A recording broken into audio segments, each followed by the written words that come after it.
दोस्तों, आज 6 नवंबर हो चुका। वैसे अमूमन हर दिन प्रतिदिन कोई ना कोई दिवस होता है, लेकिन जो आज अपनी बातों को रखने से पहले जो कोट्स आपको डेली एक मैं सुनाता हूँ, तो आज का कोट्स है, to be able to smile in the face of disaster is the result of a stable mind. और इसी के साथ सबसे पहले बिग बॉस मिस्टर अमेरिका की बात करें। जी बाइडेन जीत रहे हैं। नया बिग बॉस मिस्टर अमेरिका जी बाइडेन बनना तय हो चुका है, लेकिन खिसियानी बिल्ली खंबा नोचे वाली जो कहावत है कि ट्रम्प जी अपनी हार मानने से इनकार कर रहे हैं। जो वोटिंग थोड़ी सी बची है उसको रोकने की कोशिश कर रहे हैं, रीकाउंटिंग की बात कर रहे हैं, सुप्रीम कोर्ट की धमकियां हो रही है। तो ये सब जो है खिसियानी बिल्ली खंबा नोचे वाली बात है। ट्रम्प का ड्रम बज चुका है और मैं कल ही जी बाइडेन साहब को मुबारकबाद, शुभकामना, कंग्रेचुलेशन भेज चुका। और फिर से आज AHRA all India human rights association के फैमिली और अहरा नेशनल पार्टी के तमाम दोस्तों और साथियों की तरफ से जी बाइडेन साहब को नए बिग बॉस अमेरिका को शुभकामना, कंग्रेचुलेशन देते हैं। वैसे तो जो सत्ता में होते हैं, सत्ता के जो भूखे होते हैं, वो एन कैन प्रकान से सत्ता को ही कुर्सी से चिपके रहते हैं। और यही लड़ाई बिहार के विधानसभा में चल रही है। वहाँ जो सत्ता में है वो किसी भी हालत में दोबारा सत्ता में आना चाहते हैं। इसलिए वहाँ के चीफ मिनिस्टर नीतीश कुमार लोगों को बता रहे हैं कि मैं आखिरी बार लड़ रहा हूँ, मेरी इज्जत बचाओ।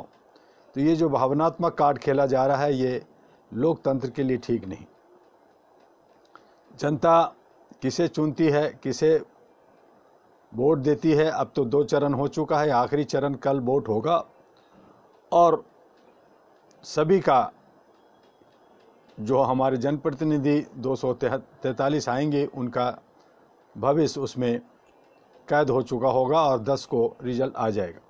इसी तरह से 28 उपचुनाव मध्य प्रदेश, उत्तर प्रदेश और हरियाणा के भी जो 56 उपचुनाव का रिजल्ट है वो भी 10 तक आएगा। तो इस तरह से देखना है कि जनता किस तरफ जा रही है, जो सत्ता में है वो क्या गड़बड़ी करती है मशीन में या और भी चीज़ों से। क्योंकि बार बार मैंने कहा कि व्यवस्था में जिस तरह से चल रहे हैं ये ठीक नहीं है।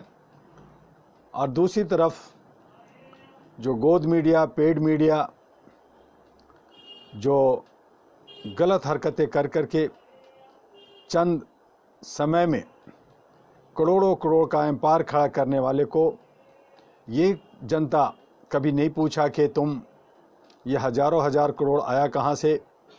तुम जो जात पात, ऊंच नीच और बेमनस की खाइयाँ पैदा किया, तुमने जो अपने लिए गड्ढा खोदा और उसमें गड्ढे में गिर रहे हो, तो अब कुछ चंद अंधभक्त और जो मीडिया में अपना चेहरा दिखाने के लिए सिर्फ रहते हैं, वो जो सिर्फ उनको बर्बादी और गलत रास्तों को साथ देने वाले लोग अर्नब गोस्वामी को साथ दे रहे हैं। सत्ता पक्ष जिसे बढ़ चढ़कर साथ दिया, अब उन्हीं को साथ दे रहे हैं। कानून कोई चीज़ नहीं है। अरे कानून है, कानून का सिस्टम से अगर कोई हुआ है तो एक टमाटर चोर, एक छोटे चोर को जब पकड़ा जाता है, जब कुछ बात होती है तो उस पर कोई नहीं आवाज़ उठाता। जो एक बेसहारा बेबस लोग को जब कानून के दायरे में उनको अरेस्ट किया जाता है, उसको डंडे मारे जाते हैं, तो उसको कोई नहीं बचाने जाता। जब बच्चियों के साथ रेप होता है और लोगों के साथ अन्याय होता है तो कोई उसको देखने वाला नहीं होता। लेकिन जो सत्ता के जयकार करने में, कम समय में करोड़ों रुपया इकट्ठा करने में गोदी मीडिया और गलत तरीके से आने वाले लोगों को संरक्षण देना, ये कहाँ तक का इंसाफ है। हमारे कैबिनेट में ऐसे लोग हैं जिन पे केस बहुत सारे चले, अपने वकील को जज बनाया, जज को गवर्नर बनाया गया, जनता कहाँ आवाज़ उठाई। आज अगर जनता कहीं अपने हक के लिए, अधिकार के लिए आवाज़ उठा रही है तो उसे दमन, उसे कुचलने के लिए शोषित किया जाता है, डराया जाता है, धमकाया जाता है, उत्पीड़ित किया जाता है और गलत केसों में फंसा दिया जाता है। आज यही मीडिया, गोद मीडिया, जब अपने को देख रही है कि मेरा भविष्य अच्छा नहीं है, अब मैं भी फंसूंगा, तो स्टेटमेंट देने लगे हैं कि हमें भी अब मीडिया छोड़ने का वक्त आ गया है। ऐसे ही हमारे GTV के संपादक और बहुत सारे लोगों ने कि अब वक्त आ गया है कि हम लोग जो हम आईना दिखाते हैं, दशा दिशा दिखाते हैं, हमारे मान सम्मान पे ठेस पहुंचने लगी है, अब हमें मीडिया छोड़ देना चाहिए। अरे बोल क्यों रहे हो भैया, छोड़ दो। तुमने जो गंद फैलाया है उसका सज़ा तो तुम्हें मिलेगी। छोड़ दोगे तो कहाँ जाओगे, कहाँ छुप के रहोगे। बहुत पैसा बनाया है, छुप कर करके अय्याशियाँ करोगे, लेकिन ऊपर वाला देख रहा है, उसकी मार तो तुम्हें पड़ेगी। तो ये जितने भी गोड मीडिया हैं, जितने भी कॉरपोरेट हाउस ने अपने हाथों में मीडिया को लेकर करके अपने तरीके से तोड़ मरोड़ कर करके जनता के हित में काम ना करके अपने हित में जो काम कर रही है, उसे एक न एक दिन कहीं ना कहीं से सज़ा तो मिलेगी, ये निश्चित है। इसलिए मैं इस बात के लिए खुश हूँ कि कहीं ना कहीं किसी न किसी रूप में उसे सज़ा मिल रही है, या उस पर किसी ने आवाज़ उठाई है, तो मैं उसे साथ देने के लिए तैयार बैठा हूँ। मैं मानवाधिकार, लोग कहते हैं कि मानवाधिकार का हनन हो रहा है। मानवाधिकार का हनन तब होता है जब आप मानवाधिकार का संरक्षण की बात करते हैं, जब आप लोगों की मान और सम्मान का आदर करते हैं। लेकिन अगर आपने नहीं किया है तो आप तो आखिर में रोएंगे ही। आप ये जो मानवाधिकार है, एक मानव द्वारा मानव का शोषण होता है, उत्पीड़न होता है, और उसके बदले में जब उस पर मुसीबत आती है तो उसका अधिकार तो छीना जाएगा ही। और यही कमोबेश हमारे किसानों के साथ, हमारे नौजवानों के साथ, हमारे सैनिकों के साथ और हमारे जो भोले भाले जनता है उसके साथ गुजरती है। तो वो बदला लेता है, लेकिन मैं नहीं कहता कि बदला लें, क्योंकि आप अच्छे सच्चे ढंग से काम करें। कानून है, कानून के दायरे में काम करें, कानून में जो खामियां हैं उसके लिए आवाज़ उठाएं, और जो व्यवस्था में जो कमियां हैं उसको, व्यवस्था को बदलने के लिए आप लोग सब आगे आएँ। ये जो दादागिरी लोगों का, कुछ चंद लोगों का है, उस मिथ्या को तोड़ने के लिए आप भी पार्लियामेंट में, आप लोग भी विधानसभा में लामबद्ध होकर के आइए। आपको कई जगह रिजर्वेशन है, कई जगह वंचितों को मौका मिलता है, लेकिन चूँकि बढ़ जाते हैं, काफ़ी लोग आपस में उलझ जाते हैं, बिक जाते हैं, तो उस हालत में आप कमज़ोर होते हैं। तो ऐसी हालत में आप एकता दिखाइए, आप आगे आइए। जिस तरह से IAS, IPS, डॉक्टर, इंजीनियर भी वंचित समाज से आ रहे हैं। हमारे KR नारायण साहब राष्ट्रपति बने, हमारे मीरा कुमार लोकसभा के अध्यक्ष बने, Jagjivan Ram deputy prime minister बने। तो ऐसे जो वंचितों से, पिछड़े से आए, आप भी आइए, और आप भी जो है लोकतंत्र का मुख्य धारा में जुड़ कर के 542 मेंबर ऑफ पार्लियामेंट होते हैं, उसमें आप लोग जो है हिस्सा लीजिए, तो आपका अधिकार सुरक्षित रहेगा। बाबा आम्बेडकर का या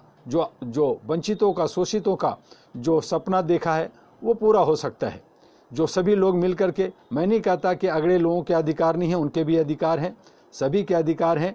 अधिकार उनका संरक्षित होना चाहिए जो लोग मानवीय मूल्यों को समझते हैं और मानवीय मूल्यों के साथ रहते हैं। इसलिए उस हालत में अहरा कहती है कि ना कोई जात होगा, ना कोई पात होगा, ना कोई ऊंच होगा, ना कोई नीच होगा। जो कोई भी भाषा बोलता हो, चाहे अंग्रेजी बोलता हो, चाहे हिंदी, चाहे मराठी या तेलुगु या तेलगम, सभी इंसान है, सभी मानव है और सबके समान रूप से अधिकार मिलने चाहिए। चाहे वो किसी भी जात का हो, अगर वो आर्थिक रूप से कमज़ोर है, अगर वो जो है बेबस है, तो उनको सहारा मिलना चाहिए, उनको छूट मिलनी चाहिए। चाहे वो अगड़ी जाति के हो या पिछड़ी जाति के हो, तमाम लोगों को एक नज़रिए से देखना चाहिए। ऐसा नहीं हो कि एक को आप जो है सही तरीके से देख रहे हैं और दूसरे को जो है अनादर दृष्टि से देख रहे हैं, अछूत मान रहे हैं, तो ये ठीक नहीं है। छुआछूत, अछूत, ये जो बंधुआ मजदूर, ये जो जात पात का जो झगड़ा है, इन तमाम चीज़ों को मिटा करके समानता, इक्वलिटी के साथ हम तमाम जातियों को,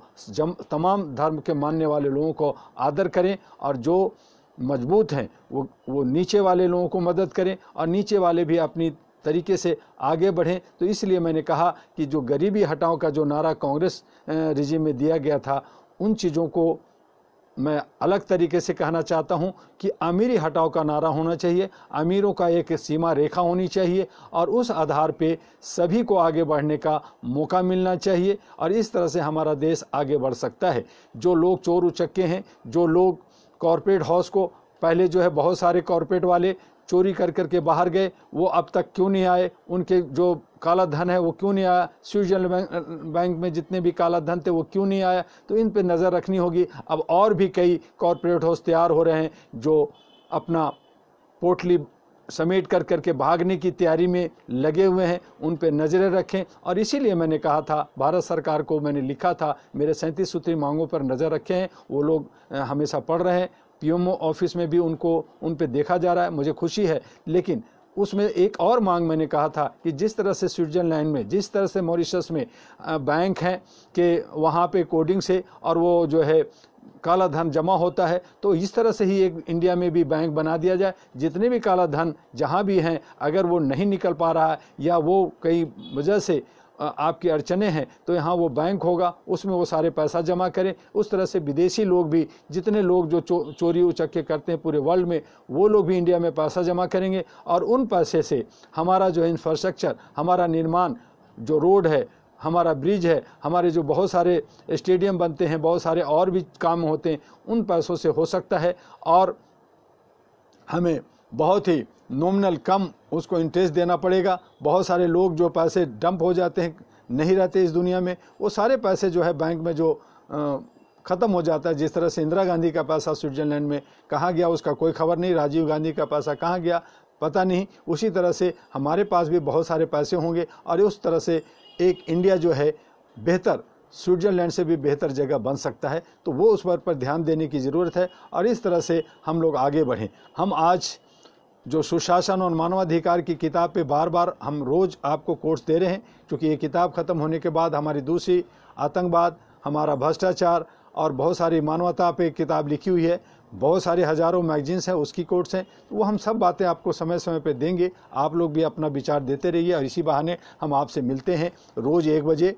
कई बार हमें कुछ परेशानियां, कुछ बीमारियां होती है और संडे को हम नहीं मिलते, तो उन चीज़ों को आप नज़रअंदाज करेंगे, लेकिन कोशिश करें कि रोज़ 1 बजे फेसबुक पे आएँ। तो हमारी जो आम आदमी है, हम आम जो जनता है, हमारे क्या अधिकार हैं, हम क्या कर रहे हैं, हमारे जो अधिकारों का जो हनन होता है उसके लिए हम क्या कर रहे हैं, जबकि आम आदमी ही सरकार को चुनता है, जो सरकार को चलाता है खास, और जो हम चुनते हैं जिस प्रतिनिधि को, वही आदमी आगे जाके खास बन जाता है, मंत्री बन जाता है और सत्ता से चिपक जाता है। उसकी पूरी ज़िंदगी उसको पेंशन, DA मिलता रहता है और वो सहूलियतें लेती है और जनता पे जुल्म ढाती है। तो ऐसे जो हम आम आदमी हैं, जो सरकार चुनती है, सरकार बनाती है और बनने वाले जो खास हो जाते हैं, उनका हमारे कहने का तात्पर्य यह है कि आम आदमी ही खास लोगों का चयन करता है। ये खास लोग आगे चलकर उस आम आदमी को भूलने में कोई संकोच नहीं करते,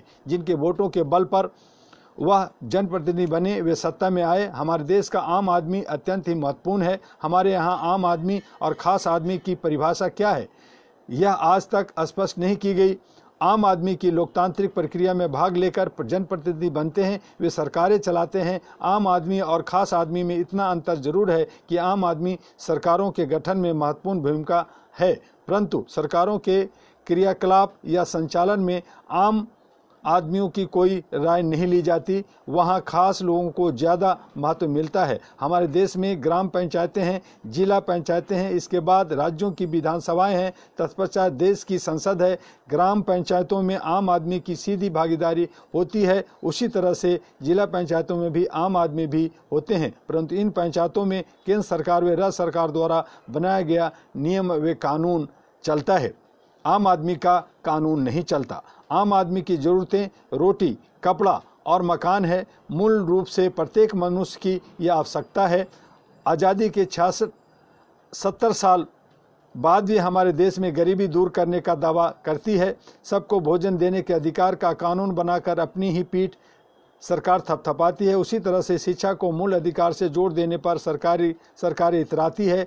देश में मनरेगा जैसे योजनाओं के माध्यम से गरीब को 100 दिनों का रोजगार देकर सरकार खुद ही अपनी वाहवाही करती है। उन्हें मजदूरी के में मात्र 100 रुपये मिलते हैं। एक गरीब व्यक्ति यदि प्रतिदिन 20 रुपये में गुजारा करता है तो 5 सदस्यों का परिवार मात्र एक दिन में 100 रुपये में गुजारा कर पाता है। इसी तरह देखा जाए तो 365 दिनों में मात्र 100 दिनों का रोजगार ही गरीब व्यक्ति को मिल पा रहा है। ऐसे में आम आदमी को सरकार से मिलने वाली सहूलियतें नाकाफ़ी मालूम होती है। गर्मी के दिनों में देश के ग्रामीण क्षेत्रों में जाने का पर पता चलता है कि ज़्यादातर गाँवों में न तो पर्याप्त पेयजल है और न ही पशुओं के पीने के लिए जल उपलब्ध है। अगस्त सितंबर में महीने में हर साल भीषण बाढ़ की त्रासदी, ये जल भराव की त्रासदी देखने को हर राज्य में मिलता है। कितनी बड़ी विडंबना है कि वही क्षेत्र, वही गांव, वही परिवार, वही व्यक्ति यदि गर्मी के दिनों में पानी के लिए परेशान रहता है तो बरसात के दिनों में पानी की अधिकता से परेशान रहता है।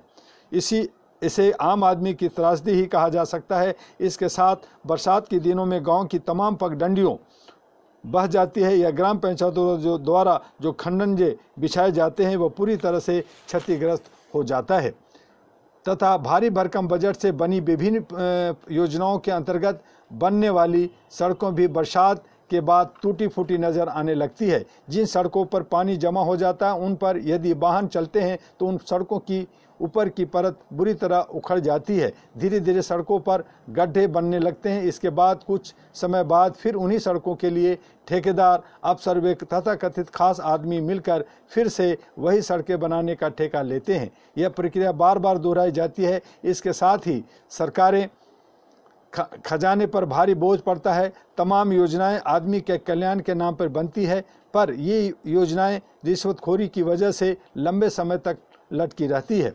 आम आदमी इन योजनाओं का लाभार्थी तो नहीं बन पाता, पर कुछ खास लोग इन योजनाओं से मालामाल अवश्य हो जाते हैं। आम आदमी खुली आंखों से इसे रोज देखता है, वह चिल्लाता है, उसे पीड़ा होती है, उसे अपनी दशा पर आंसू बहाने पड़ते हैं, पर उसकी सुनी कहीं नहीं जाती। इसी तरह से आम आदमी का जीवन चलता रहता है। रोटी, कपड़ा और मकान के साथ आम आदमी विभिन्न तरह के सामाजिक कार्यों को भी करने को बाध्य होता है।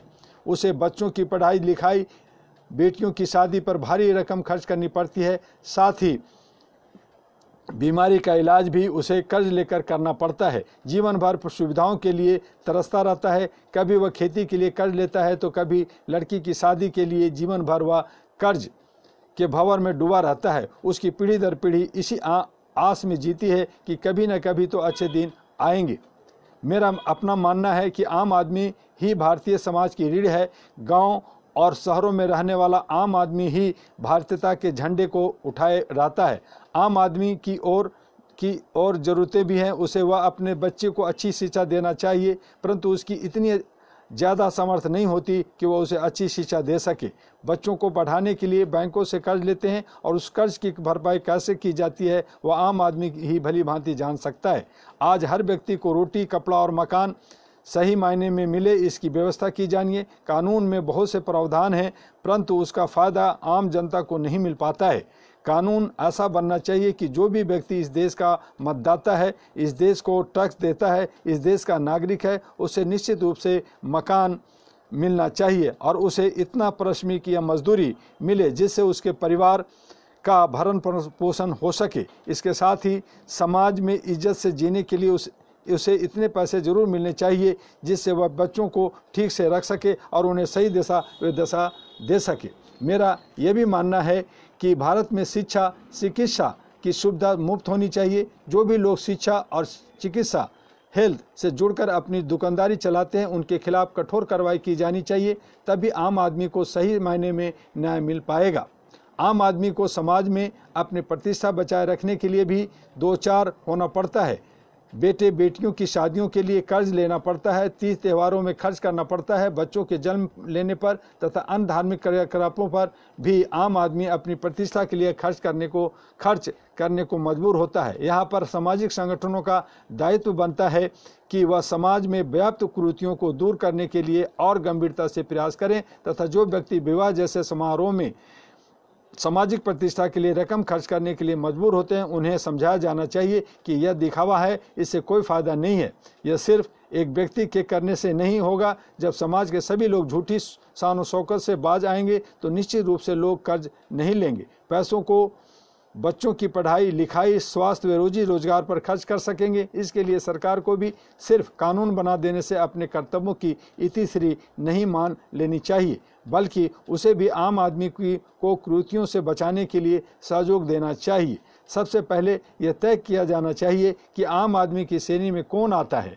आम आदमी क्या सिर्फ एक किसान, मजदूर, प्राइमरी स्कूल का शिक्षक, किसी फैक्ट्री में काम करने वाला क्लर्क, चपरासी या छोटी जोत का किसान ही है या इसमें डॉक्टर, प्रोफेसर, कलाकार, वैज्ञानिक भी शामिल है? अभी तक यह स्पष्ट नहीं हो पाया है कि आम आदमी की श्रेणी क्या है। सबसे पहले आम आदमी की श्रेणी निर्धारित की जानी चाहिए। उसके बाद आम आदमियों की ज़रूरतों को ध्यान में रखते हुए उनके लिए एक अलग बैंक की स्थापना की जानी चाहिए। इस बैंक से कम ब्याज दर पर सिर्फ आम आदमी को ही कर्ज दिया जाए। आम आदमी के संबंध में अभी तक समाज में बातें होती रही है, अब समाज में यह तय हो जाना चाहिए कि आम आदमी की श्रेणी में कौन कौन है।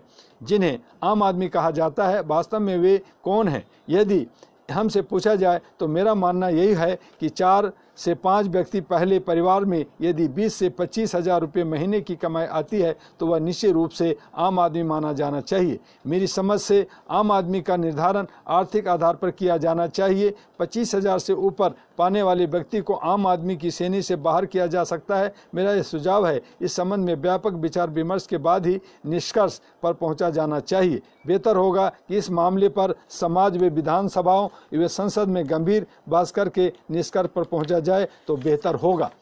और इन्हीं शब्दों के साथ कल फिर आपसे 1 बजे शोषित, वंचित व उपेक्षित लोगों के क्या अधिकार हैं, उनके साथ क्या होना चाहिए, और आगे इसी तरह से हम जो आपका सुशासन मानवाधिकार उस पर बात करेंगे। देखें कि कल बिहार और बाकी जगह पे क्या होता है। विश्व का जो सिनेरियो है उस पर भी आपको नज़र है। Mister Bose, mister president America पे अभी थोड़ा सा रोक लगा हुआ है चुनाव उसका, लेकिन जी बाइडेन जीत रहे हैं और वही mister Bose mister president of America बनने वाले हैं। और इस तरह से जब वहाँ बदलाव हो रहा है जो वो सशक्त और शक्तिशाली माना जाता है पूरे विश्व का, तो फिर वो प्यार वो हवा पूरे विश्व में चलेगा, पाकिस्तान में भी, हिंदुस्तान में भी और दूसरे देशों में भी। अब इसमें जो अंधभक्त हैं, जो चमचागिरी करने वाले लोग हैं, जो गोद मीडिया और गोद में बैठे हुए लोग हैं, उनको तो मिर्ची लगेगी।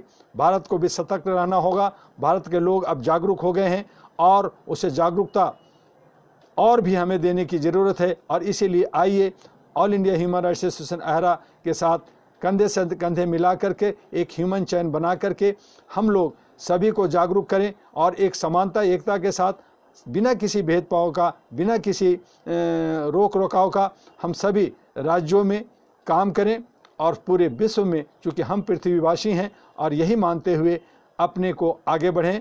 आपका डॉक्टर एम यू दुआ, अहरा और एनपी का अध्यक्ष। जय हिंद, जय भारत।